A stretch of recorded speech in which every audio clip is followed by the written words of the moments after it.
தமிழ்நாட்டிலேருந்து வர ஜிஎஸ்டியே கரெக்டாக வாங்கிக்கிறீங்க, ஆனால் தமிழ்நாட்டுக்கு பட்ஜெட்டில் நிதி ஒதுக்க மாட்டேங்கிறீங்க. இங்கே படிக்கிற நம்ம பிள்ளைங்களோட படிப்புக்கு நிதி ஒதுக்க மாட்டேங்கிறீங்க, ஆனால் மும்மொழி கொள்கையை திணிக்கிறீங்க. டீலிமிட்டேஷன் என்ற பேரில் தமிழ்நாட்டோட பார்லிமெண்ட் சீட்ஸ்லையும் கை வைக்க பார்க்குறீங்க.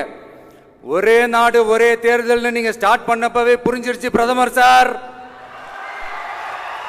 உங்க பிளான் என்னன்னு, எங்கெல்லாம் எப்படியெல்லாம் எந்த திசைகள் எல்லாம் இந்த நாட்டை கொண்டு போலாம்னு. சார் உங்ககிட்ட நாங்க சொல்லிக்கிறதெல்லாம்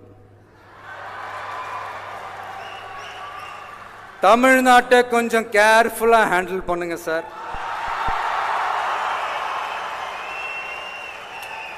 ஏன்னா தமிழ்நாடு பல பேருக்கு தண்ணி காட்டின ஸ்டேட்டு சார், பல பேருக்கு தண்ணி காட்டின ஸ்டேட்டு சார். பார்த்து செய்யுங்க சார், மறந்துடாதீங்க சார்.